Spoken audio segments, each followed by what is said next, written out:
wa asyhadu an la ilaha illallah wahdahu la syarika lah wa asyhadu anna Muhammadan abduhu wa rasuluhu la nabiyya ba'dah. Ya ayyuhalladzina amanu taqullaha haqqa tuqatih wa la tamutunna illa wa antum muslimun. Fa inna asdaqal hadithi kitabullah wa khairal huda huda Muhammadin sallallahu alaihi wasallam wa syarrul umuri muhdatsatuha wa kullu muhdatsatin bid'ah wa kullu bid'atin dhalalah wa kullu dhalalatin finnar.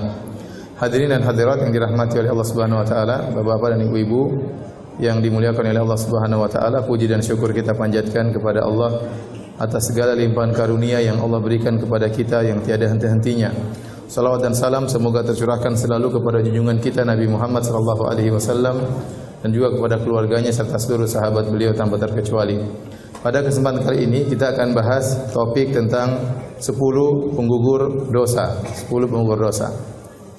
Ketahuilah para hadirin hadirat yang dirahmati oleh Allah Subhanahu wa taala, sungguhnya dosa merupakan sumber malapetaka di dunia, terlebih lagi di akhirat. Kata Allah Subhanahu wa taala, "Wa ma asabakum min musibatin fabima kasabat aydikum." Tidak ada satu musibah pun yang menimpa kalian kecuali akibat dosa perbuatan kalian. Wa ma asabaka min sayyi'atin famin nafsik. Apa saja musibah yang menimpamu adalah karena dirimu sendiri. Oleh kerana dosa inilah yang menyebabkan Nabi Adam alaihissalam, nenek moyang kita, dikeluarkan dari surga. Seandainya Nabi Adam tidak berdosa, maka dia tidak akan dikeluarkan dari surga. Akan tetapi Allah mentakdirkan dengan hikmah yang Allah kehendaki, sehingga nenek moyang kita Adam dan istrinya Hawa melakukan dosa dan akhirnya dikeluarkan dari surga. Demikian juga dosa-dosa inilah yang menjadikan seorang terhalang untuk masuk surga di kemudian hari. Dia tidak boleh masuk surga kecuali dosa-dosanya telah dibersihkan. Kalau ternyata ditimbang dosa-dosanya lebih berat daripada kebaikannya, maka dia akan masuk neraka. Wa amma man khaffat mawazinuhu fa ummuhu hawiyah. Wa ma adraka ma hiya narun hamiyah. Adapun orang yang timbangan kebaikannya lebih ringan dan lebih berat timbangan dosa-dosanya, maka tempat kembalinya adalah neraka jahanam. Seorang muslim yang bertauhid, yang tidak melakukan kesyirikan tetapi dia terjerumus dalam dosa-dosa, ujung-ujungnya dia akan masuk surga selama dia tidak kafir, selama dia tidak musyrik. Tetapi dia harus mampir dulu di neraka jahanam. Karena surga tidak boleh dimasuki oleh orang yang masih ada dosanya. Maka dia akan dibakar di neraka jahanam sampai waktu yang ditentukan oleh Allah Subhanahu wa taala, kemudian baru dikeluarkan dari neraka, baru masuk surga. Apa yang menghalangi dia masuk surga? Karena dosa-dosa yang dia lakukan. Oleh karenanya penting bagi kita untuk mengenal perkara-perkara apa yang bisa menggugurkan dosa-dosa kita, sehingga tatkala kita bertemu dengan Allah Subhanahu wa taala, maka kita bisa bertemu dengan dosa-dosa yang telah digugurkan, sehingga Allah masukkan kita dalam surga secara langsung. Semoga Allah Subhanahu wa taala masukkan kita semua dalam surganya. Amin ya rabbal alamin. Tema ini sebenarnya saya ambil dari sebuah tulisan yang ditulis oleh Syekhul Islam Ibn Taimiyah rahimahullahu taala dalam kitabnya Al-Iman atau dalam Majmu' Al-Fatawa jilid 7 halaman 487 sampai halaman 500 sekian. Yang beliau ingin membantah pemahaman yang menyimpang yang menyangka bahwasanya dosa-dosa itu hanya bisa gugur dengan taubat. Selain taubat maka dosa-dosa tidak gugur. Maka beliau ingin menjelaskan bahwasanya ada sebab-sebab yang lain yang bisa membuat seseorang digugurkan dosa-dosanya selain taubat. Maka beliau sebutkan penyebab gugurnya dosa-dosa ada 10 sebab. Ya, saya bacakan perkataan beliau, kemudian kita akan jelaskan satu persatu. Kata beliau rahimahullahu taala, "Qad dallat nususul kitabi wa sunnah ala anna uqubatadz dzunubi tazulu 'anil 'abdi binahwi 'asyrati asbabin." Telah ditunjukkan oleh Al-Quran dan sunnah-sunnah Nabi SAW bahwasanya hukuman terhadap dosa itu bisa hilang dari seorang hamba dengan sekitar 10 sebab. Dengan sekitar 10 sebab. Maka beliau sebutkan satu persatu dan kita akan jelaskan. Ahaduha, sebab yang pertama, at-taubatu adalah bertobat kepada Allah Subhanahu wa taala, wa hadza muttafaqun alaihi bainal muslimin. Dan ini adalah perkara yang disepakati oleh kaum muslimin. Dan Allah Subhanahu wa taala berfirman, "Qul ya ibadiyalladzina asrafu ala anfusihim la taqnatu min rahmatillah, innallaha yaghfiru dzunuba jami'an innahu huwal ghafurur rahim."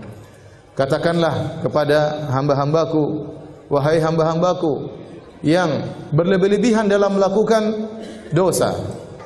Bukan hanya tenggelam dalam dosa, bahkan israf, berlebih-lebihan dalam melakukan dosa. La taqnatu min rahmatillah, janganlah kalian putus asa dari rahmat Allah. Sungguhnya Allah Subhanahu wa taala mengampuni seluruh dosa. Innahu huwal ghafurur rahim. Sungguhnya Allah Maha Pengampun lagi Maha Penyayang.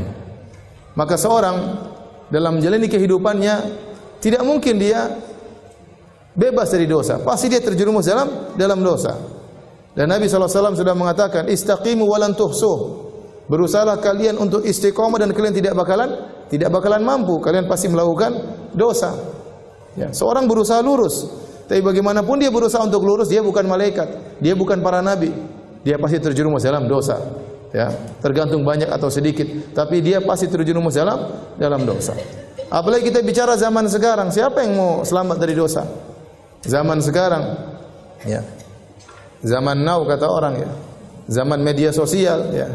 Dosa mata kita lakukan, dosa pendengaran kita lakukan, dosa bicara, komentar yang tidak-tidak, ngejek orang, merendahkan orang, mencari-cari kesalahan orang, belum dosa yang berkaitan dengan hati.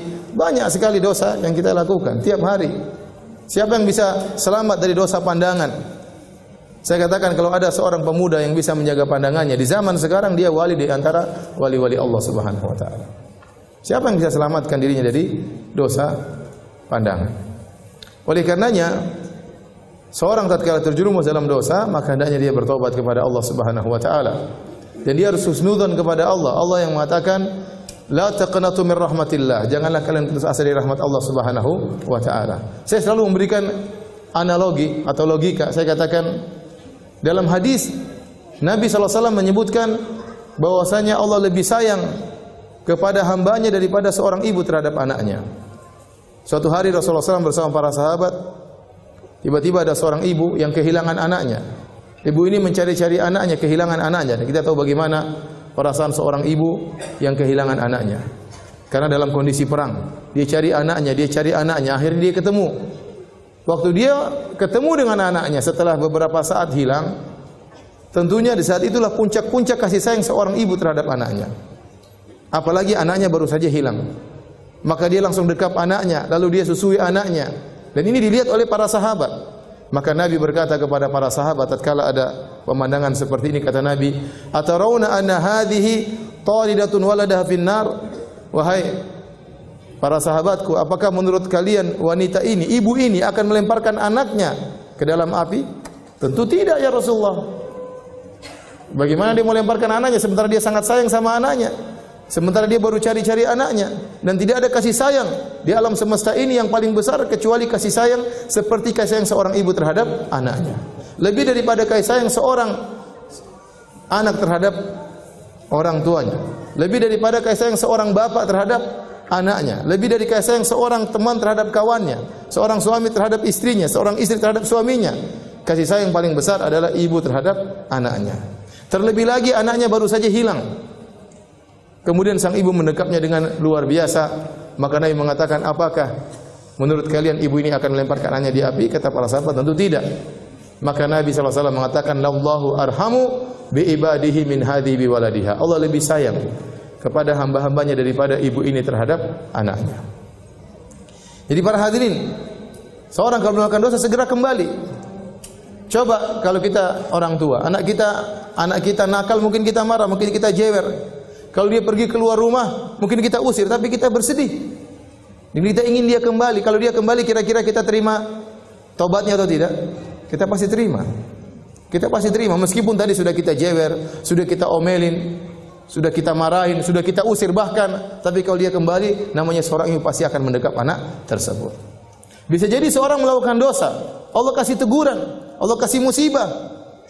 Ya. Tapi kalau dia kembali kepada Allah, Allah pasti akan terima taubatnya. Kenapa? Karena Allah lebih sayang kepada sang hamba daripada ibu terhadap anaknya. Jadi seorang tatkala bermuamalah dengan Allah, dia harus husnudzon kepada Allah. Kata Allah dalam hadis qudsi, ana 'inda dhanni 'abdi bi. Sungguhnya aku menurut persangkaan hambaku terhadap diriku. Falyadhunna 'abdi ma syaa. Maka hendaknya sang hambaku berprasangka kepadaku terserah yang dia sukai. In dhanna khairan, kalau dia berprasangka baik, falahu, maka bagi dia kebaikan. Wa in dhanna syarran falahu, kalau dia berprasangka buruk kepadaku, bagi dia keburukan. Maka seorang ya tatkala melakukan dosa segera kembali kepada Allah, karena syaitan akan datang menyatakan, ngapain kau bertobat? Masih banyak dosa-dosamu, nanti kau kembali lagi. Ya, percuma kau bertobat sekarang, itu cuma tobat sambal. Ya. Nanti kau akan ulangi lagi, seakan-akan kau ngejek Allah. Begitu setan datang, tapi jangan dengarkan perkataan setan. Kita kembali aja. Kalau kita lakukan nanti urusan belakangan, sekarang kita taubat kepada Allah Subhanahu wa taala. Karena Nabi SAW paling sering bertobat. Nabi SAW paling sering beristighfar. Jadi yang pertama yang bisa menggugurkan dosa adalah taubat. Maka di antara orang yang paling bahagia adalah orang yang dia diberi taufik oleh Allah untuk bertobat sebelum meninggal dunia. Sebelum meninggal dunia. Bisa jadi dia melakukan dosa begitu banyak. Sebelum meninggal dunia dia bertobat, maka seluruh dosa-dosanya akan digugurkan. Lihatlah kisah para penyihir Fir'aun yang mereka bertahun-tahun jadi penyihir, melakukan kesyirikan. Kemudian tatkala mereka berduel dengan Nabi Musa alaihissalam, ternyata mereka sadar tatkala itu. Faulqiyas saharatu sujada, mereka kemudian sujud kepada Allah Subhanahu wa taala. Qalu amanna bi rabbi Musa wa Harun, bi rabbi Harun wa Musa. Kata mereka, kami beriman kepada Tuhannya Harun dan Tuhannya Musa alaihissalam. Akhirnya Fir'aun pun marah. Fir'aun pun membunuh mereka. Mereka beriman cuma sebentar. Tidak sampai satu siang. Tidak mungkin tidak sampai setengah hari. Mereka beriman, lantas dibunuh oleh Fir'aun. Tapi mereka masuk surga. Kenapa? Sebelum meninggal mereka diberi taufik oleh Allah untuk bertobat kepada Allah Subhanahu wa taala. Lihatlah kisah yang disebut oleh Nabi tentang pembunuh 100 nyawa. Setelah dia membunuh 99 nyawa, kemudian dia ingin bertobat, dalam hatinya ingin bertobat. Dan demikian para pelaku maksiat. Terkadang dalam hatinya ingin apa? Bertobat. Padahal dia sudah bergelimang dalam kemaksiatan. Ya. Saya tanya sama antum, sama ibu-ibu sekalian, bapak-bapak. Membunuh orang dosanya lebih besar atau makan riba? Membunuh orang dosanya lebih besar. Jadi dia bukan bunuh satu orang, dia bunuh 99 orang. Lebih besar mana dosanya, berzina atau membunuh orang? Membunuh orang lebih besar dosanya. Apalagi bukan satu orang, dia bunuh 99 orang. Dia ini orangnya sangat emosional, temperamental. Maka dia mencari seorang alim untuk ditanya. Ternyata dia bertemu dengan seorang yang ahli ibadah. Dia bertanya, wahai ahli ibadah, saya sudah membunuh 99 orang. Apakah dosa saya masih bisa diterima tobatnya? Masih bisa diampuni? Maka ahli ibadah ini, dia berfatwa tanpa ilmu. Dia berfatwa pakai perasaan dia. Ini orang sudah kejam dan sadis, 99 orang sudah dia bunuh. Kata dia tidak bakalan diterima. Akhirnya orang ini jengkel, dibunuhlah ahli ibadah tadi. Sekalian 100. Berarti menunjukkan dia temperamental. Gara-gara dengar fatwa salah, dia jengkel, dia bunuh sekalian. 100 orang dia bunuh. Maka dia cari lagi orang yang alim. Ketemulah orang alim. Maka ditanya sama orang alim tersebut, apakah saya masih bisa terima taubatnya setelah membunuh 100 nyawa? Kata orang alim tersebut, masih bisa. Tapi pergilah engkau ke negeri yang lain. Beribadahlah kepada Allah dengan penduduk negeri di situ. Ini orang alim, berfatwa dengan ilmu, bukan dengan perasaan. Dan dia kasih solusi, kalau kau ingin bertaubat, tinggalkanlah masa lalumu. Tinggalkanlah kampungmu yang bisa membuat engkau mengingat kembali dosa-dosamu. Pergilah cari komunitas baru. Beribadahlah kepada Allah dengan mereka di sana. Maka orang ini pun berjalan menuju kampung yang lain. Di tengah perjalanan dia meninggal. Dia belum sempat beribadah kepada Allah, tapi dia sudah berjalan menuju kampung tersebut. Ternyata dia meninggal di tengah jalan. Ternyata dia masuk apa? Surga. Jadi jangan putus-putus kita bertobat kepada Allah Subhanahu wa taala. Kita di jalan kita bertobat kepada Allah Subhanahu wa taala. Rabbighfirli wa tub alayya innaka anta tawwabur rahim. Kalau kita habis wudu kita berdoa, Allahumma ja'alni minat tawwabina wa ja'alni minal mutatahhirin. Ya Allah, jadikanlah termasuk orang-orang yang suka bertaubat. Allah berfirman, innallaha yuhibbut tawwabin. Sungguhnya Allah mencintai hamba-hamba yang suka bertaubat. Di antara nama-nama Allah At-Tawwab, yaitu zat yang maha menerima taubat seorang hamba. Maka seringlah bertaubat. Kita tidak tahu kapan nyawa kita diambil oleh Allah Subhanahu wa taala. Ya. Betapa banyak orang mau bertobat dia tunda-tunda. Sebelum dia bertobat ternyata dia meninggal dunia. Sebenarnya mengatakan kapan bertobat? Nantilah kalau sudah umur 60 baru saya bertobat. Baru umur 25 sudah tewas. Jadwalnya masih jauh. Kapan kamu bertobat? Nanti kalau sudah pensiun. Sebelum pensiun sudah dipanggil oleh Allah Subhanahu wa taala.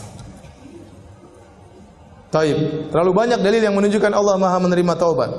Di antaranya Allah berfirman, "Alam ya'lamu anna Allah huwa yaqbalu taubata an ibadihi." Tidakkah mereka ketahui bahwasanya Allah menerima taubat dari hamba-hambanya? Dalam ayat yang lain, "Wa huwal ladzi yaqbalu taubata an ibadihi wa ya'fu anis sayyi'at." Dialah Allah yang menerima taubat dari hamba-hambanya dan maafkan kesalahan-kesalahan. Dan ayat-ayat seperti ini sangat banyak. Ya. Taib. Ini sebab pertama, mau dibahas tentang masalah taubat tentunya sangat panjang, tapi ini bukan poin kita ya. Kita ingin bahas 10 sebab. Sebab pertama adalah bertobat kepada Allah Subhanahu wa taala. Sebab kedua adalah istighfar. Apa bedanya istighfar dengan taubat? Istighfar dalam bahasa Arab adalah dari istaghfara, artinya talabul maghfirah. Istaf'ala, wazan istaf'ala dalam bahasa artinya talabu syai', meminta sesuatu. Istaghfara yastaghfiru istighfaran, artinya talabul maghfirah, meminta maghfirah. Apa itu maghfirah? Maghfirah dalam bahasa Arab diambil dari kalimat mikfar. Apa itu mikfar? Mikfar adalah penutup kepala yang digunakan oleh orang yang sedang berperang, semacam helm yang digunakan di kepala. Dan fungsinya adalah untuk menutup kepala, fungsi pertama. Fungsi kedua adalah untuk mencegah kalau ada pedang yang menghantam kepalanya. Itu disebut dengan mikfar. Oleh karenanya tidak semua penutup kepala disebut mikfar. Contoh, sorban tidak disebut dengan mikfar, meskipun dia menutupi tapi dia tidak melindungi. Contoh, songkok tidak disebut dengan mikfar, meskipun dia menutupi tapi dia tidak melindungi. Yang disebut dengan mikfar semacam helm yang dipakai oleh prajurit, itu yang disebut dengan mikfar. Dan Nabi SAW waktu berperang dia menggunakan mikfar. Jadi itulah makna maghfirah. Kata Al-Imam Ibnu Qayyim rahimahullahu taala, tatkala seorang mengatakan astaghfirullah, maksudnya ya Allah aku mohon kepada Engkau maghfirah. Itu dua yang aku minta. Ya Allah tutuplah aku dan lindungilah aku. Apa maksudnya tutuplah aku? Tutuplah aib-aibku. Tutuplah dosa-dosa aku. Jangan kau bongkar aib-aibku di hadapan manusia. Di dunia terlebih lagi di akhirat. Jangan kau bongkar aibku di hadapan khalayak. Betapa banyak orang di dunia Allah bongkar aib-aibnya. Dan betapa banyak orang di akhirat Allah bongkar aib-aibnya. Sebagian orang aibnya di dunia tertutup, di akhirat Allah bongkar aibnya. Sebagian orang di dunia aibnya dibongkar, di akhirat lebih lagi dibongkar. Sebagian orang aibnya di dunia tertutup, di akhirat juga tertutup. Makanya di antara doa yang kita baca pagi dan petang, Allahumma astur aurati wa amin rawati. Ya Allah tutuplah auratku, tutuplah aib-aibku, tutuplah dosa-dosaku. Ya Sittir, wahai zat yang maha menutup dosa-dosa. Minta kepada Allah. Di antara makna astaghfirullah artinya ya Allah tutuplah aib-aibku. Tutuplah dosa-dosaku. Kita ini melakukan dosa. Kalau Allah bongkar dosa-dosa kita, enggak ada yang mau duduk sama kita. Enggak ada yang mau bergaul sama kita. Enggak ada yang mau ketawa ketiwi sama kita. Kalau dosa-dosa kita dibongkar oleh Allah Subhanahu wa taala. Makanya Muhammad bin Wasi' berkata rahimahullahu taala, "Lau kana lidzunubi rihun ma jalasa ilayya ahad." Kalau seandainya dosa-dosa itu ada aromanya, bisa tercium, seorang pun tidak akan mau duduk dengan saya. Tetapi kita menjadi mulia, kita dihormati oleh orang lain, disegani oleh orang lain, bukan karena kita yang mulia, tetapi karena dosa-dosa kita ditutup oleh Allah Subhanahu wa taala. Oleh karena seorang banyak mengucapkan astaghfirullah, astaghfirullah. Kemudian saya minta kepada Engkau yang kedua, yaitu perlindungan. Artinya ya Allah janganlah kau jadikan dosa yang aku lakukan ini berdampak buruk kepada aku. Karena dosa itu pasti ada dampak buruknya, pasti. Pasti ada dampak buruknya. Maka tatkala seorang perbanyak istighfar, maka dampak buruk tadi tidak jadi. Bahkan sebagian salaf mengatakan, demi Allah saya mengetahui dampak dari maksiatku pada kendaraanku dan pada pembantuku. Dia tahu, oh ini tadi saya maksiat, makanya terjadi seperti ini. Seorang bisa jadi gara-gara dia maksiat, kelakuan suaminya berubah.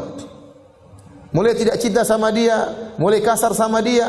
Jadi seorang laki bermaksiat, akhirnya kelakuan istrinya berubah atau kelakuan anak-anaknya berubah. Dampak maksiat. Oleh karenanya makna istighfar, ya Allah aku mohon kepada Engkau tutup aib-aibku. Yang kedua, jauhkan aku dari dampak maksiat tersebut. Maka sungguh beruntung orang yang banyak istighfar. Kata Nabi sallallahu alaihi wasallam, tuba liman wajada fi sahifatihi istighfaran katsiran. Sungguh beruntung orang yang mendapati dalam catatan amalnya banyak istighfar. Sekarang ini ibu-ibu, ya, banyak waktu kita terbuang, Bapak-bapak sekalian. Saya kalau di Arab Saudi saya sering lihat ada tulisan imla awqatak bil istighfar. Kita lagi ngantri ada tulisan isi detik-detikmu dengan istighfar. Kita kalau di Saudi kita jalan dari Mekah ke Madinah, di tengah-tengah ada tulisan subhanallah.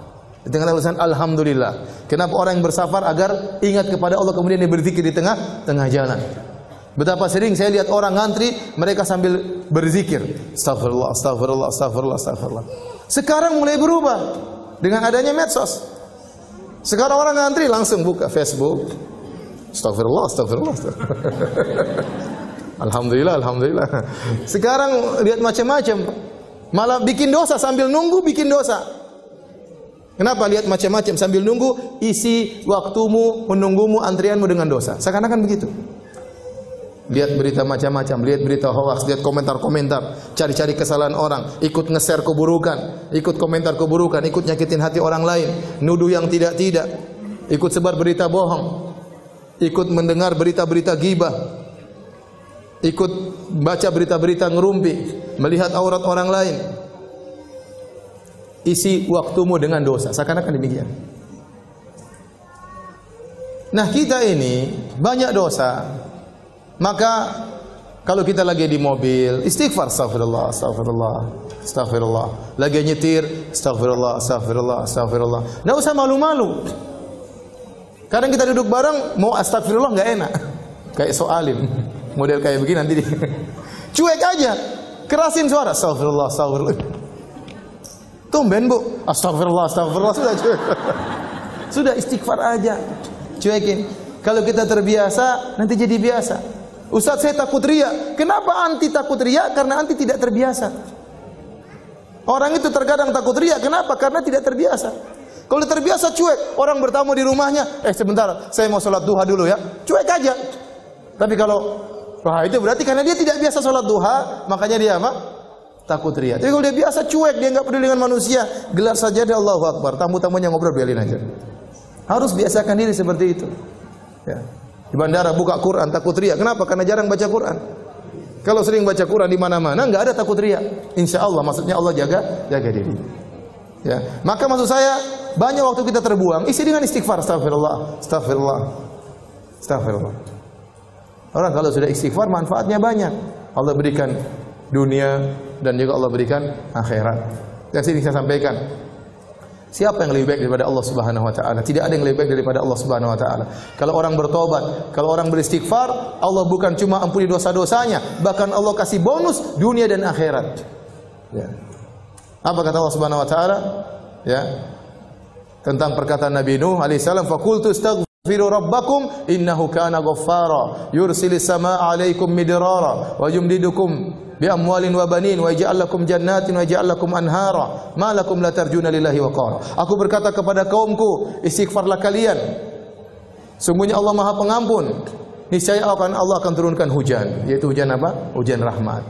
Bukan hujan bikin musibah. Ini perkataan Nabi Nuh kepada kaumnya. Namun tatkala kaum Nabi Nuh tidak beriman, Allah tetap turunkan hujan, tapi hujan apa? Azab.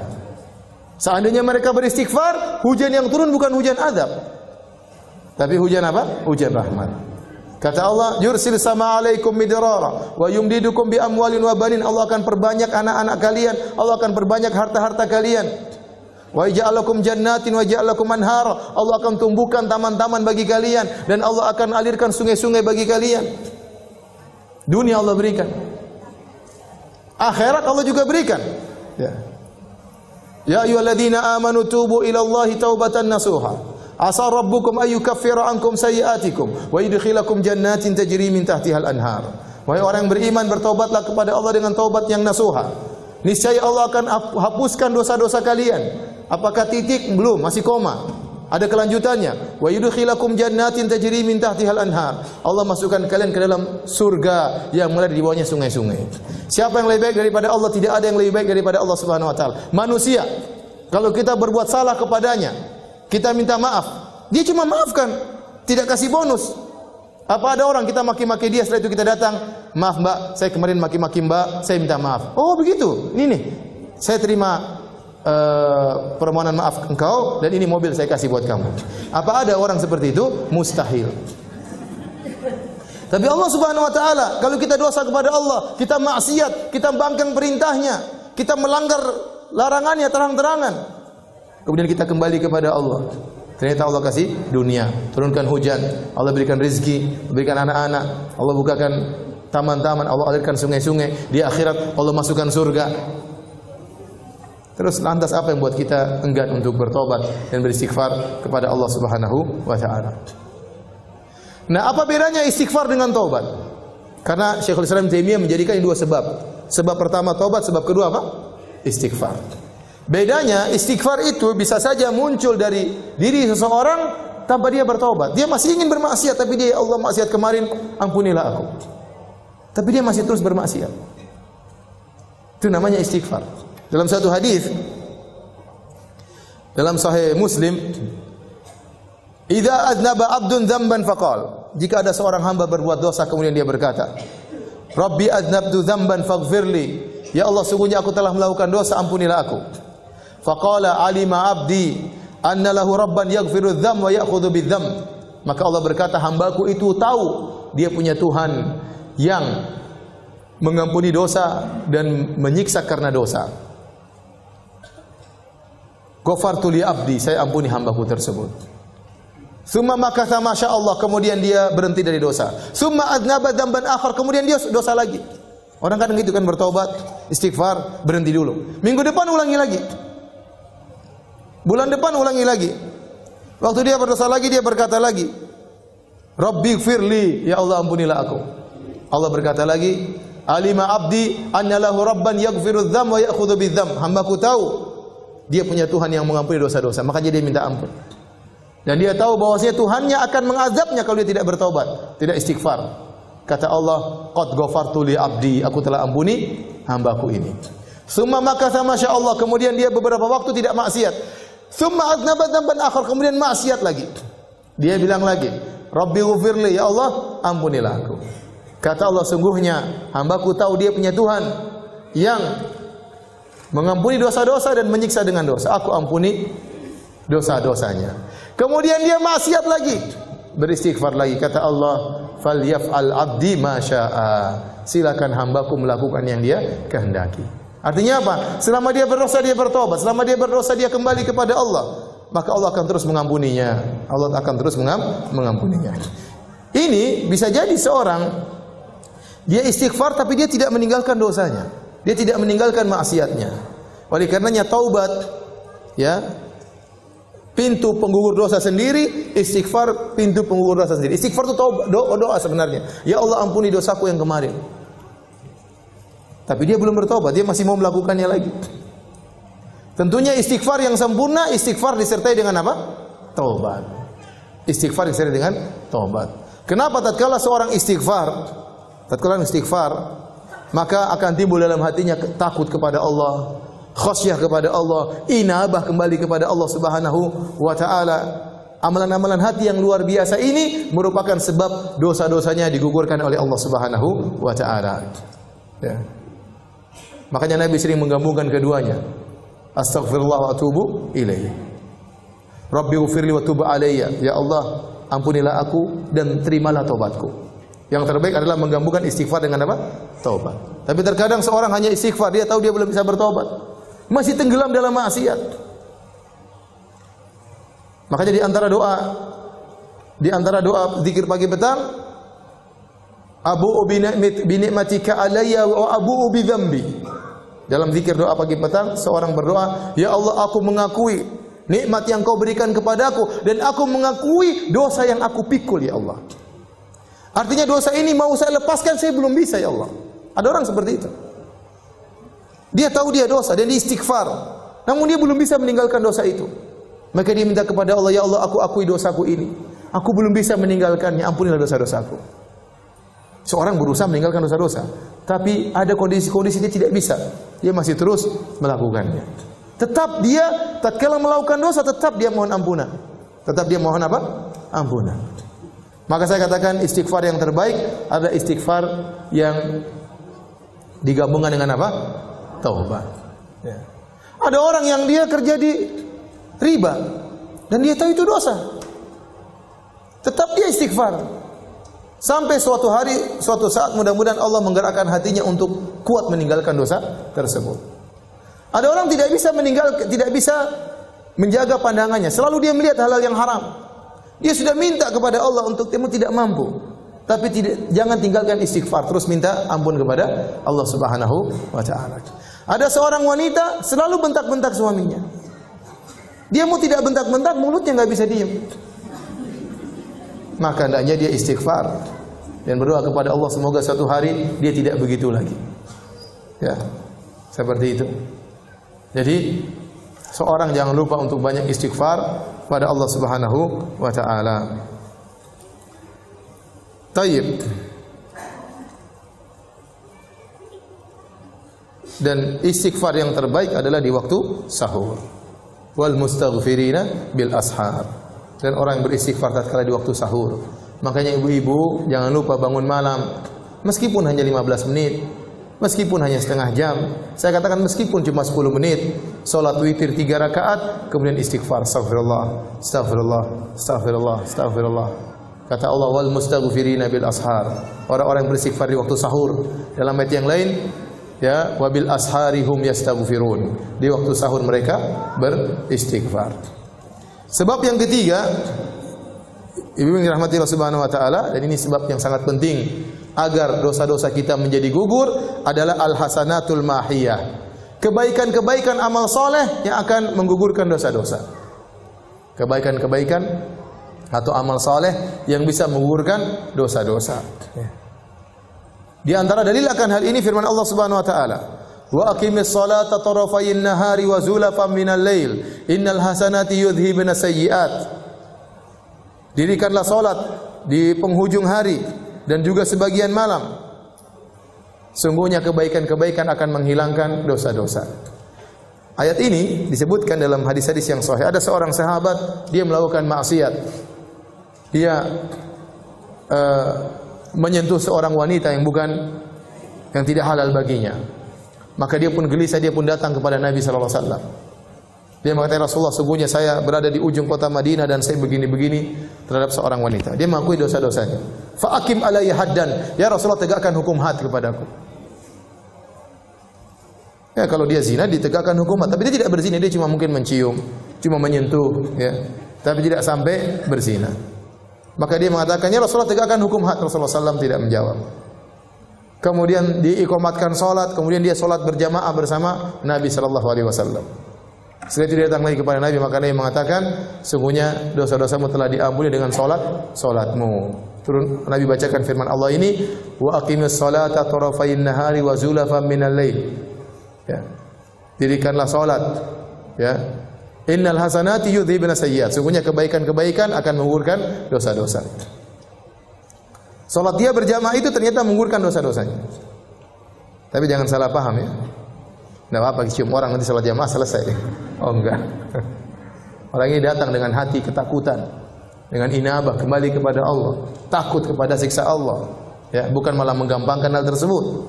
Ya, karena sebagian orang salah paham. Ya. Seperti contoh hadis seorang wanita yang berzina, kemudian ada anjing yang kehausan, kemudian dia ambil air, dia kasih minum anjing tersebut. Kata Nabi SAW, faghfarallahu laha bihi. Maka Allah ampuni wanita ini gara-gara dia minumkan seekor anjing. Sebagian orang salah paham, ini terjadi. Waktu saya pernah ceramah tentang bahayanya zina, kata dia, Ustaz jangan nakut-nakutin. Itu ada pezina diampuni Allah, kasih minum apa? Anjing, selesai. Jangan sampai disalahpahami, yaudah kita zina aja, waliyadzubillah, nanti kalau bertobat tinggal cari anjing, kasih minum. Kalau anjing enggak ada, kucing, enggak apa, kucing, cing sini cing. Diterima tobatnya. Zina lagi, cari kucing lagi. Bukan begitu. Orang ini lain. Waktu dia memberikan minum kepada anjing, kata para ulama, keikhlasannya luar biasa, rasa takutnya luar biasa, inabahnya luar biasa. Makanya setelah itu dia tidak berzina lagi. Jadi di antara hal-hal yang akan menghilangkan dosa-dosa adalah amal-amal soleh yang banyak. Oleh karena dalam hadis Rasulullah SAW bersabda, dan hadis seperti ini banyak. Dalil akan amal kebajikan mengurangi dosa itu banyak sekali. Contoh, kata Nabi SAW, as-salawatul khams, wal jum'atu ilal jum'ati, wa ramadhan ila ramadhan, mukaffiratun lima bainahunna idza sunibatil kaba'ir. Kata Nabi, salat 5 waktu antara satu dengan yang lainnya menggugurkan dosa di antara keduanya. Antara Jumat dengan Jumat, salat Jumat yang satu dengan salat Jumat yang lain akan menggugurkan dosa-dosa di antara keduanya. Antara Ramadan dengan Ramadan yang lain akan menggugurkan dosa-dosa di antara keduanya. Selama dijauhi dosa-dosa besar. Dosa-dosa kecil semuanya akan digugurkan dengan amal soleh tersebut. Rasulullah SAW juga bersabda, "Man shoma Ramadhana imanan wa ihtisaban ghufira lahu ma taqaddama min dhanbi." Barang siapa yang berpuasa di bulan Ramadan penuh keimanan, yakin, ihtisaban, berharap pahala dari Allah, akan diampuni dosa-dosa yang telah lalu. Kata Nabi SAW, "Al-umratu ila al-umrati kafaratun lima bainahuma." Sungguhnya umrah yang satu dengan umrah yang lain akan menghapuskan dosa-dosa di antara keduanya. Wal hajjul mabrur laisa lahu jazaa'un illa jannah. Dan haji mabrur tidak ada balasan yang setimpal kecuali surga. Contoh Nabi berbicara tentang haji mabrur. Kata Nabi SAW, "Man hajja lillah wa lam yarfuth wa lam yafsuq, raja'a min dhunubi ka yaumin waladathu ummuhu." Barang siapa yang berhaji ikhlas karena Allah, tidak melakukan kemaksiatan, tidak mengucapkan kata-kata kotor, maka dia akan bersih dari dosa-dosanya seperti baru lahir dari perut ibunya. Berarti haji menggugurkan apa? Dosa-dosa. Kata Nabi SAW, "Fitnatur rajuli fi ahli wa malihi wa waladihi tukaffiruha salatu wasiyam wa sadaqatul amr bil ma'ruf wa nahyu 'anil munkar." Fitnah seorang berkaitan dengan istrinya, berkaitan dengan anak-anaknya, berkaitan dengan hartanya bisa diampuni, bahkan dalam sebagian riwayat berkaitan dengan tetangganya bisa diampuni dengan salatnya, puasanya, sedekahnya, amar ma'ruf nahi munkar. Apa maksudnya fitnah seorang dengan istrinya? Maksudnya dia melakukan dosa-dosa berkaitan dengan istrinya. Contoh, dia tidak menunaikan hak istrinya. Contoh, kalau dia punya istri lebih dari satu, dia lebih condong kepada salah satunya. Ini dosa-dosa berkaitan dengan apa? Istri. Contoh, dia suka menyakiti hati istrinya, dia menzalimi apa? Istrinya. Maka itu bisa digugurkan dengan salat, puasa, sedekah. Fitnah terhadap anaknya. Contohnya, saking cinta kepada anaknya, maka dia melakukan hal-hal yang dilarang oleh Allah Subhanahu wa taala. Saking cinta kepada anaknya, anaknya minta apa saja dia kasih, padahal dia tahu itu dilarang. Tapi dia berikan kepada anaknya. Saking cinta kepada anaknya, dia tidak menyuruh anaknya untuk sholat ke masjid, takut anaknya marah-marah. Ini dosa, semuanya dosa. Dia tidak menunaikan hak anak. Contoh fitnah seorang terhadap hartanya, artinya hartanya telah memfitnahnya.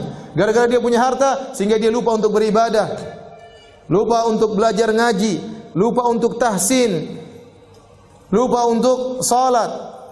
Kerjaannya jalan ke sana, jalan ke sini, keluruan sana, keluruan sini. Berjalan-jalan ke sana ke sini, ngabisin duit, beli ini, beli anu, ngumpulin harta, sehingga dia melakukan dosa-dosa. Fitnahnya terhadap tetangganya, artinya apa? Dia melakukan dosa berkaitan dengan tetangganya, nyakiti tetangganya, atau kemudian dia bangga-bangga dengan tetangganya, saing-saingan dengan tetangganya. Maka ini semua bisa digugurkan dengan salat, puasa, sedekah, amar ma'ruf nahi munkar. Ini dalil bahwasanya amal soleh bisa menghilangkan apa? Dosa-dosa. Dalam hadis juga kata Nabi SAW, "Man a'taqa raqabatan mu'minatan, a'taqallahu bikulli udwin minha udwan minhu minan nar."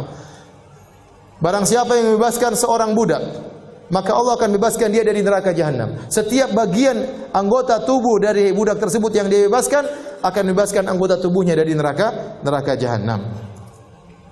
Nabi SAW juga bersabda, as-sadaqatu tudfi'ul khati'ah kama yudfi'u al-ma'un nar. Sungguhnya sedekah itu akan menggugurkan dosa-dosa sebagaimana api menggugurkan atau menghilangkan, air menghilangkan api. Sebagaimana air menghilangkan api. Baik. Ini dalil bahwasanya kita berusaha untuk beramal soleh sebanyak-banyaknya. Sampai-sampai ibu dirahmati Allah Subhanahu wa taala, Bapak sekalian. Kalau ternyata seorang punya amal soleh yang luar biasa, amal solehnya sangat banyak, maka kalau dia melakukan dosa-dosa, maka Allah tidak akan anggap dosa-dosa tersebut. Rajin sholat, dia berbakti kepada orang tua, berbakti kepada suami, rajin sedekah, sholat malam, banyak amal solehnya, maka dosa-dosanya tidak akan dianggap oleh Allah Subhanahu wa taala. Oleh karena Nabi bersabda dalam satu hadis tentang masalah taharah, kata Nabi sallallahu alaihi wasallam, "Idza balagal ma'u qullataini lam yahmilil khabath." Kalau air sudah mencapai 2 kullah itu kira-kira 200 liter, maka tidak akan mengandung najis. Artinya apa? Kalau ada najis jatuh kecil-kecil, tidak akan terlihat, tidak akan teranggap. Kenapa? Karena airnya terlalu banyak.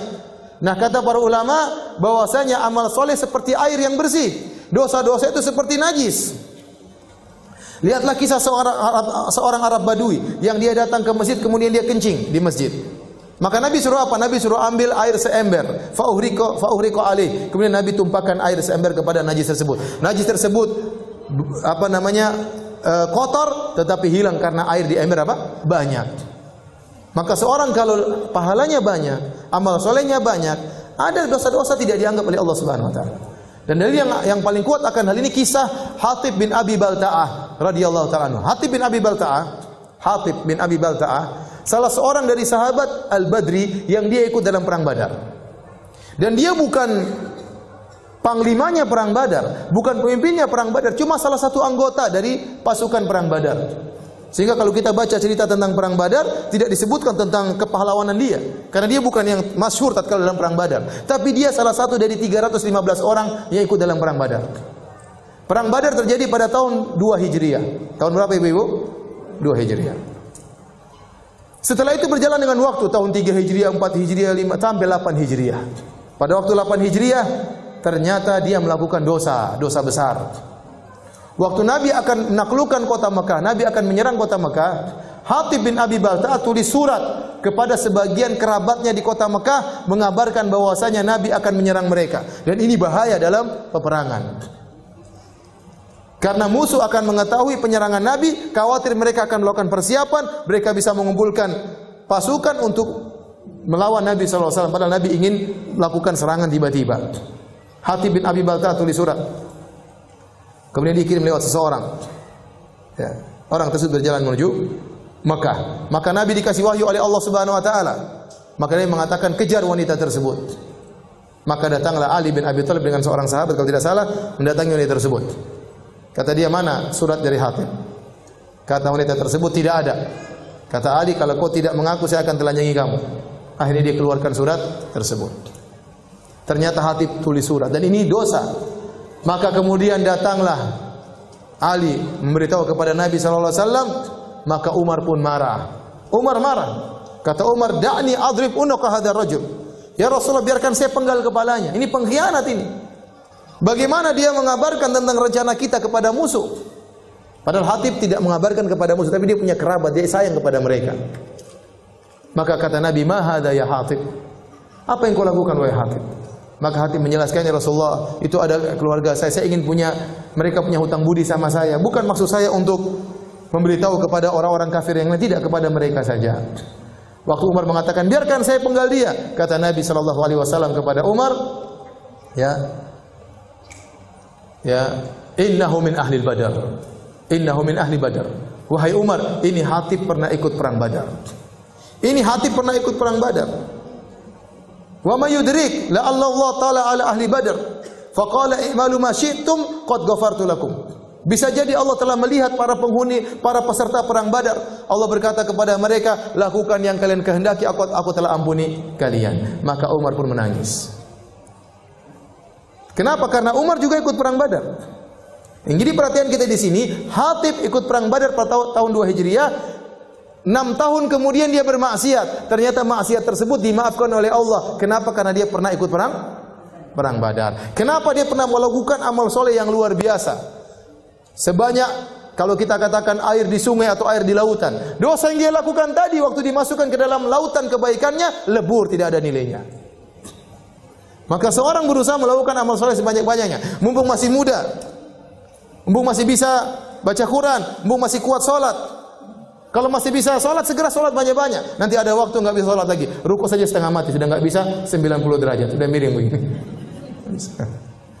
Ada yang sudah tidak bisa, sudah sholatnya di tempat duduk, nggak bisa. Sekarang masih giat sholat terus, masih giat baca Quran, masih giat sedekah, masih punya duit sedekah. Kumpulkan pahala sebanyak-banyaknya. Kumpulkan lautan kebaikan. Karena kalau kita punya lautan kebaikan, ada maksiat terkadang tidak dianggap oleh Allah Subhanahu Wa Taala. Demikian juga kata Nabi dalam satu hadis, la yadkhulun nara ahadun baya'a tahta hadhihi syajarah. Seorang yang tidak akan masuk neraka seorang pun yang membaiat aku di bawah pohon ini, itu syajaratul ridwan, pohon ridwan. Ini Nabi ucapkan tatkala tahun 6 Hijriah, tatkala Nabi ingin umrah bersama sekitar 1.400 orang atau 1.400 orang sahabat. Kemudian mereka membaiat Nabi, siap membela Nabi sampai titik darah penghabisan. Maka Nabi berkata, tidak akan masuk neraka seorang pun yang membaiat aku di bawah pohon ini. Artinya apa? Amalan mereka sangat luar biasa. Kalau mereka melakukan dosa-dosa tidak akan dianggap oleh Allah Subhanahu Wa Taala. Jadi, kalau seorang melakukan dosa, segera lakukan kebaikan. Apa kata Nabi sallallahu alaihi wasallam? Wa atbi'is sayyi'ata al-hasanata tamhuha. Kalau kau melakukan keburukan, segera tutup dengan kebaikan, niscaya kebaikan tersebut akan menghapus dosa-dosamu. Jadi, ibu-ibu dirahmati Allah Subhanahu Wa Taala, Bapak sekalian, kalau kita melakukan dosa, segera kita lakukan banyak kebajikan-kebajikan. Kebajikan-kebajikan besar diantaranya berbakti sama orang tua. Ibu-ibu, kebajikan paling besar adalah berbakti kepada suami, urus anak-anak. Ya. Saya ulangi, ibu-ibu, kebajikan paling besar apa? Berbakti sama siapa? Masya Allah, ibu sudah pintar-pintar semuanya. Ya. Tinggal dipraktekkan ya, bukan cuma teori doang ya. Ini pahala-pahala yang sangat besar, sabar, ya, berjuang, ya, dan yang lainnya.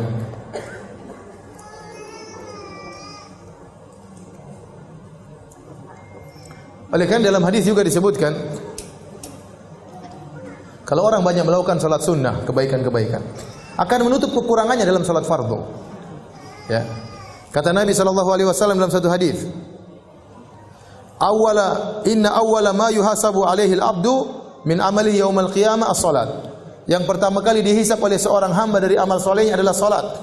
Fa in akmalaha, kalau dia sempurnakan salatnya maka sungguh indah amalannya. Wa illa, kalau tidak, ternyata salatnya ada kurang-kurangnya, tidak sempurna, qila, maka dikatakan unzuru hal lahu min tatawwu'in, lihatlah apakah ada salat sunnahnya. Fa in kana lahu tatawwu'un ukmilat bihil fardhah. Kalau dia ternyata punya pahala salat sunnah, maka untuk menambal kekurangan salat fardunya. Dia terkadang salat fardu tidak khusyuk, terkadang pikiran kemana-mana, terkadang cepat-cepatan, terkadang sambil tahan buang angin, ya, macam-macam. Terkadang imamnya baca apa, pikirannya kemana, ya. Nah, ini kekurangan-kekurangan dalam salat ini. Kalau kita banyak salat sunnah akan nambalin kekurangan dalam salat fardu. Makanya ibu-ibu jangan malas salat sunnah, ibu-ibu. Salat rawatib jangan ditinggalkan, salat duha jangan. Ibu-ibu kerjaan apa sih? Kalau bapak-bapak mungkin banyak kerjaan lupa salat wajar. Ibu-ibu apa kerjaannya? Coba. Saya tanya kerjanya apa, jangan marah. Kerjanya apa? Ibu rumah tangga. Bapak jelas kerjaannya, keluar pagi, pergi kantor, sampai di sana urusan banyak, diomelin sama bos. Ibu-ibu apa kerjaannya? Banyak ya, alhamdulillah ya.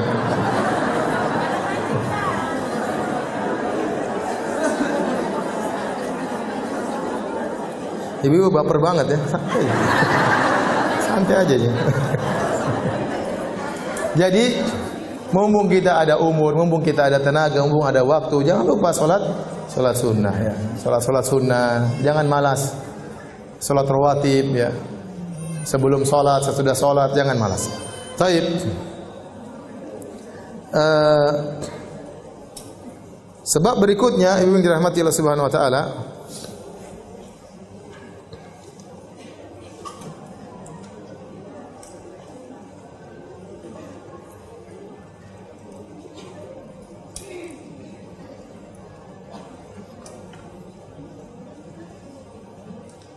tadi sebab yang keberapa? Yang ketiga. Sekarang yang keempat. Di antara sebab yang menjadikan dosa-dosa seorang tergugurkan adalah doanya kaum mukminin kepadanya. Contoh yang nyata akan hal ini adalah doanya kaum mukminin dalam salat jenazah. Allahumma ighfir li hayyina wa mayyitina, Allahumma ighfir lahu warhamhu wa'fu anhu. Ya Allah, ampunilah dia, rahmatilah dia, dan seterusnya. Oleh karena disyariatkan salat jenazah. Salat jenazah itu intinya apa? Intinya doa. Makanya enggak ada ruku, makanya enggak ada sujud. Dibuka cuma Al-Fatihah, salawat kepada Nabi, kemudian berdoa. Sebagaimana kalau kita berdoa, dianjurkan memuji Allah, terus bersalawat baru kita minta. Nah, salat jenazah demikian. Takbir pertama Al-Fatihah. Takbir kedua, salawat kepada Nabi. Takbir ketiga, berdoa kepada mayat. Takbir keempat, dan seterusnya, berdoa.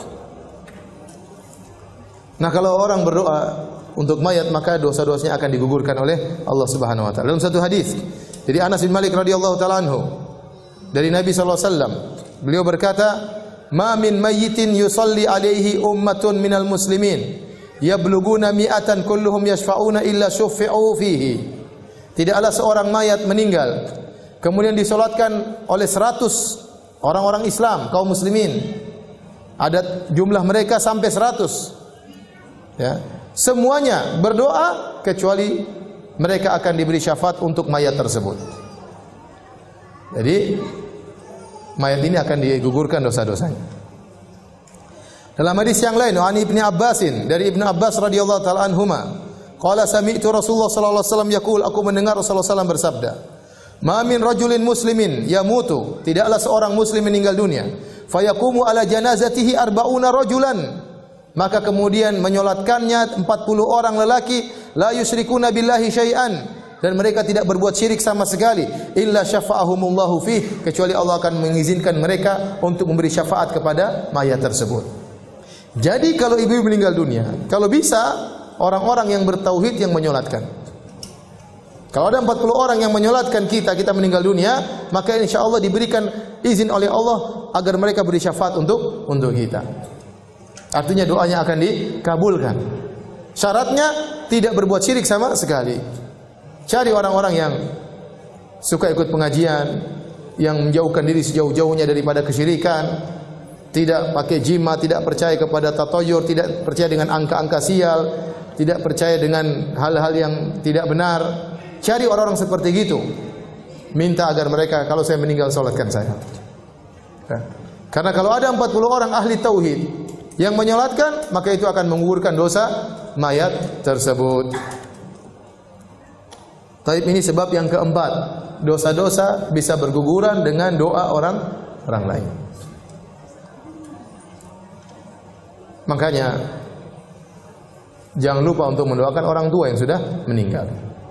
Orang tua sekarang sudah tidak bisa kita berbuat baik lagi secara duniawi. Kalau mereka masih hidup, kita bisa ajak makan, kita bisa jalan-jalan, kita bisa mijit-mijit, kita bisa buat lihat mereka tertawa. Mereka sudah meninggal, apa yang mereka butuhkan adalah doa kita. Doa kita. Maka di antara ciri-ciri anak soleh, waladun solihun yad'u lahu. Anak soleh itu ciri-cirinya suka mendoakan orang tuanya. Kalau ternyata ibu-ibu, bapak-bapak tidak pernah mendoakan orang tua, maka ini kesolehannya dipertanyakan. Kesolehannya dipertanyakan. Apakah dia lupa dengan jasa kedua orang tuanya? Baik. Sebab yang kelima yang membantu dosa-dosa seorang mayat seorang digugurkan adalah kalau dia sudah meninggal dunia, ada orang yang melakukan amal kebajikan untuknya. Bisa jadi, saya ulangi, di antara sebab-sebab dosa-dosanya digugurkan adalah orang lain berbuat amal soleh diberikan untuk dirinya. Seorang mayat kalau sudah meninggal dunia, dia bisa mengambil manfaat dari beberapa sisi. Makanya kata Imam Syafi'i rahimahullah taala, yalhaqul mayyit salas. Ada 3 perkara yang bermanfaat bagi mayat. Yang pertama adalah doa, ini dari sisi orang lain. Doa orang lain buat dia. Yang kedua, orang menghajikan atau mengumrahkan dia. Yang ketiga, orang bersedekah atas nama dia. Dan ini ijma ulama bahwasanya sampai. Adapun kalau itu adalah akibat perbuatan dia sendiri, maka tidak ada yang khilaf. Seperti kata Nabi SAW, idza matal insan inqata amalu ila min thalath. Kalau seorang meninggal dunia, terputus amalannya, dia sudah tidak bisa lagi ngaji, tidak bisa lagi sholat, tidak bisa lagi sedekah, tidak bisa lagi puasa, tidak bisa lagi i'tikaf, tidak bisa lagi senyum, tidak bisa apa-apa. Enggak bisa dapat amal soleh. Kecuali 3 perkara yang tidak terputus. Yang pertama, ya, sedekahun jariyah, sedekah jariyah. Dia bangun masjid, orang masih terus sholat di masjid tersebut. Dia cetak buku-buku agama, masih dibaca oleh orang-orang. Dia cetak Quran, Qurannya masih dibaca oleh orang-orang. Dia gali sumur, sumurnya masih dimanfaat oleh orang banyak. Dia bikin program, dia bagi, akhirnya program tersebut dimanfaat oleh banyak orang gratisan. Ini sedekah jariyah. Dia tulis buku, banyak orang yang baca. Dia ceramah di YouTube, ternyata dia sudah meninggal, ceramahnya masih didengar oleh banyak orang dapat hidayah. Ini semua adalah amal jariyah. Di antaranya ilmu yang tafa'u bihi, ilmu yang bermanfaat tadi saya sebutkan tadi. Ilmu bermanfaat tadi, ceramahnya atau bukunya. Ya, kalau sedekah jariyah tadi, dia bangun masjid, dia gali gali sumur, ya, dan airnya terus dimanfaatkan. Ini amal dia. Nah, apakah amal orang lain bisa bermanfaat bagi dia? Kalau amal dia jelas itu hasil usaha dia. Wa laysa lil insani illa ma sa'a. Dan tidak ada bagi manusia kecuali apa yang diusahakan. Namun ada amal orang lain bermanfaat bagi dia. Tadi kata Imam Syafi'i 3 perkara. Apanya? Doanya orang lain. Kemudian apa? Haji dan umrahkan dia, dan sedekah untuk dia. Jadi kalau ternyata kita punya anak-anak soleh, ternyata anak-anak kita kemudian di kemudian hari memiliki uang, mereka ingin hajikan kita, masya Allah, kita sudah meninggal dapat pahala haji. Mereka umrahkan kita, kita sudah meninggal dapat pahala umrah.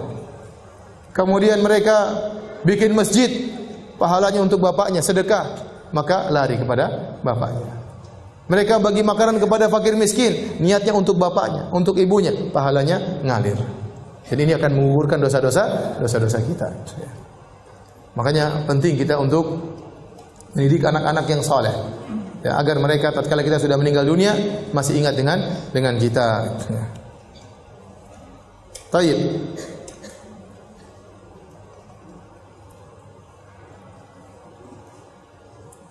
Tadi sebab yang keberapa? Sekarang sebab yang ke-6. Dosa-dosa bisa digugurkan adalah syafaat Nabi sallallahu alaihi wasallam. Syafaat Nabi sallallahu alaihi wasallam. Terlalu banyak dalil-dalil yang menunjukkan Nabi memberi syafaat kepada umatnya. Kata Nabi sallallahu alaihi wasallam, "Syafaati li ahlil kabairi min ummati." Syafaatku untuk para pelaku dosa besar dari umatku. Namun ada syaratnya, seorang pelaku dosa besar bisa mendapatkan syafaat Nabi. Dia tidak boleh melakukan kesyirikan. Makanya kata Nabi SAW waktu ditanya oleh Abu Hurairah, "Ya Rasulullah, man as'adun nasi bi syafa'atika yaumal qiyamah?" Wahai Rasulullah, siapa orang yang paling bahagia mendapatkan syafaatmu pada hari kiamat? Kata Nabi SAW, "Man qala la ilaha illallah khalisan min qalbih." Seorang yang mengucapkan la ilaha illallah ikhlas dari hatinya. Maka seorang semakin tidak ingin dipuji oleh orang lain. Seorang yang semakin menyembunyikan amalannya. Seorang yang tidak suka men-share amal solehnya. Seorang yang suka menutupi amal solehnya. Seorang semakin jauh dari harapan untuk disanjung oleh orang lain. Maka dia paling bahagia untuk mendapatkan syafaat Nabi SAW. Tapi kalau ternyata dia melakukan kesyirikan, dia riya, dia ujub, pamer amal solehnya, cerita ke sana sini, setiap apa yang dilakukan dia share di media sosial agar semua orang tahu, maka ini dia kurang mendapatkan syafaat Nabi sallallahu alaihi wasallam. Dalam hadis yang lain kata Nabi sallallahu alaihi wasallam, "Ikhtaba'tu da'wati syafa'atan li ummati yaumal qiyamah fahiya na'ilatun insyaallah man mata min ummati la yusyriku billahi syai'a. Aku menyisakan doaku yang pasti dikabulkan sebagai syafaat bagi umatku. Niscaya syafaatku ini akan mengenai seluruh orang yang meninggal dari umatku yang tidak berbuat syirik sama sekali kepada Allah Subhanahu wa taala. Makanya anti kalau ingin dapat syafaat, Bapak ingin dapat syafaat dari Nabi sallallahu alaihi wasallam, jangan melakukan apa? Kesyirikan. Nah, kalau Nabi sudah beri syafaat, dosa-dosa bisa gugur.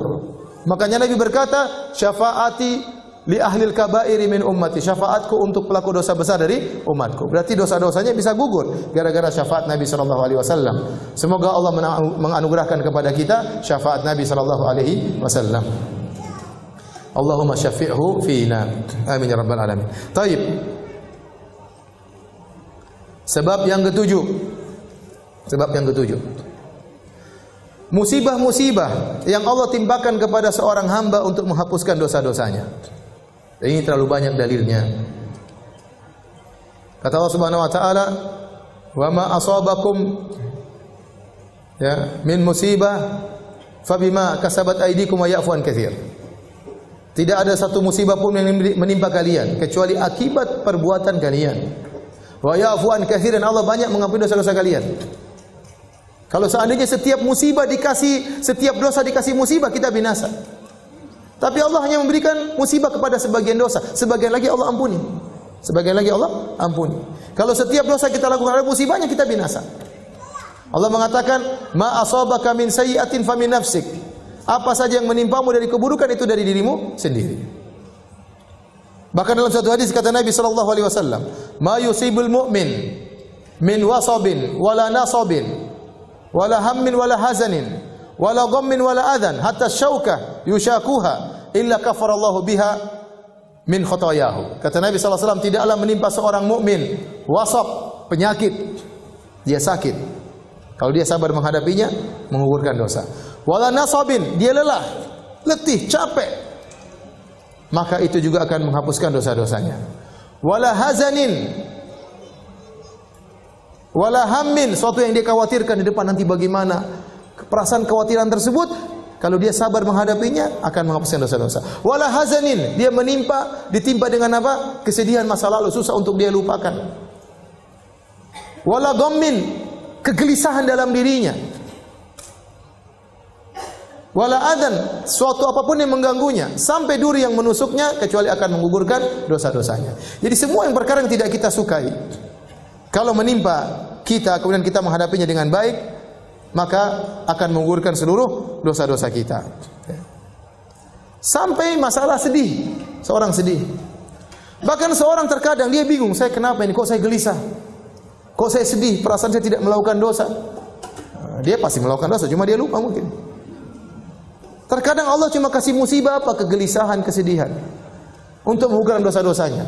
Allah tidak berikan dia musibah besar, meninggal anaknya, suaminya ketabrak mobil, enggak. Cuma apa? Kesedihan, kegelisahan. Maka hadapi dengan tenang, itu menggugurkan apa? Dosa-dosa. Allah kasih sakit, sakit yang tidak parah-parah, sakit, Allah kasih sakit untuk menggugurkan dosa-dosanya. Ya. Dalam satu hadis kata Nabi SAW mengatakan, la tasubbil humma, hadis sahih riwayat Imam Muslim. La tasubbil humma, janganlah engkau mencela demam. Fa innaha tudhibu khataya bani Adam kama yudhibul kir khabathal hadid. Kata Nabi SAW, jangan kalian mencela demam, karena demam itu akan menggugurkan dosa-dosa anak Adam, sebagaimana alat pandai besi menghilangkan karatan besi. Makanya kita juga tidak, kalau kita sakit sudah hadapi dengan baik. Demam menggugurkan dosa-dosa. Sakit gigi menggugurkan dosa-dosa. Apalagi sakit hati. Dosa-dosa. Bukankah disunahkan kalau kita menjenguk orang sakit, kita ucapkan apa? Tahurun insyaallah. Artinya semoga penyakitmu ini menggugurkan dosa-dosa. Jadi semua yang kita rasakan itu, kesedihan itu menggugurkan apa? Dosa-dosa. Ya. Bahkan dalam satu hadis, senantiasa seseorang diberi musibah sampai dia berjalan tanpa ada dosa sama sekali dalam dirinya. Kata Nabi SAW, Idza arada bi 'abdil khaira ajjalahu al-uqubata fid dunya. Kalau Allah menghendaki kebaikan bagi seorang hamba, Allah segerakan hukumannya di dunia. Wa idza arada bi 'abdihi syarra amsaka anhu yaumal qiyamah. Amsaka anhu hatta yuwafiya biha yaumal qiyamah. Kalau Allah menghendaki keburukan pada seorang hamba, Allah tunda, nanti Allah balas pada hari kiamat kelak. Kata Nabi sallallahu alaihi wasallam, "Innallaha idza ahabba qauman ibtalahum." Sungguhnya kalau Allah mencintai sebuah kaum, Allah akan beri ujian kepada mereka. Jadi musibah yang menimpa kita apapun, kita harus hadapi dengan baik. Kalau kita hadapi dengan baik, maka musibah tersebut akan menggugurkan dosa dan akan mengangkat derajat sekaligus. Tapi kalau ternyata kita terkena musibah, ternyata kita jaza, kita marah-marah, kita ngamuk, kita tidak hadapi dengan kesabaran, maka musibah tersebut tidak menggugurkan dosa-dosa, bahkan menurunkan derajat seorang hamba. Jadi ibu-ibu hadapi permasalahan dengan tenang. Ibu-ibu sakit, tenang. Jangan menunjukkan bentuk protes kepada Allah seperti, aduh ini sakit kok nggak sembuh-sembuh. Ini seakan-akan protes kepada Allah Subhanahu wa taala. Hadapi dengan baik, ya. Hadapi dengan baik. Jangan sampai kita menghadapi musibah ternyata kita marah-marah kepada Allah, maka itu tidak akan menggugurkan dosa-dosa seorang hamba. Tentunya kita tidak ingin, jangan kita minta sama musibah kepada Allah. Jangan kita bilang, ya Allah berikanlah musibah kepadaku, dosa-dosaku terlalu banyak. Jangan. Kata Nabi sallallahu alaihi wasallam, la tatamannau liqa'al adu, fa idza laqitumuhum fathbutu. Janganlah kalian minta bertemu dengan musuh, tapi kalau sudah ketemu sabar. Jangan minta musibah kepada Allah, tapi kalau Allah kasih musibah, kita sabar menghadapinya. Lebih baik Allah mengampuni dosa-dosa kita dengan istighfar daripada dikasih musibah. Itu tidak. Namun terkadang kita ini istighfarnya nggak beres, terkadang tobatnya nggak beres. Maka Allah ini masih punya ada dosa-dosa, untuk mencuci dosa-dosa ini Allah kasih musibah. Kenapa? Karena istighfar kita tidak beres, tobat kita tidak beres. Kita sudah bertobat, kita sudah istighfar, ada dosa-dosa kita yang sudah gugur, tapi belum semuanya. Nah ini untuk menggugurkan sisa dosa-dosa yang belum gugur ini, maka Allah kasih apa? Musibah. Jadi ibu sabar kalau menghadapi apa? Musibah. Tapi itu sebab yang keberapa tadi? Itu. Sebab yang ke-8, ma yahsulu fil qabri minal fitnati wad-dhaqtah war-raw'ah. Apa yang dialami oleh seorang muslim dalam kuburannya tatkala difitnah, itu ditanya oleh malaikat Munkar dan Nakir dalam kondisi menakutkan. Al-aswadani al-azraqani. Kata Nabi sallallahu alaihi wasallam, malaikat Munkar dan Nakir dalam kondisi berwarna biru dan dalam kondisi berwarna hitam. Mengerikan dilihat, membuat orang lupa dengan jawaban, tidak bisa menjawab pertanyaan malaikat Munkar dan Nakir. Kemudian terjadi dhaqta, itu dhammah.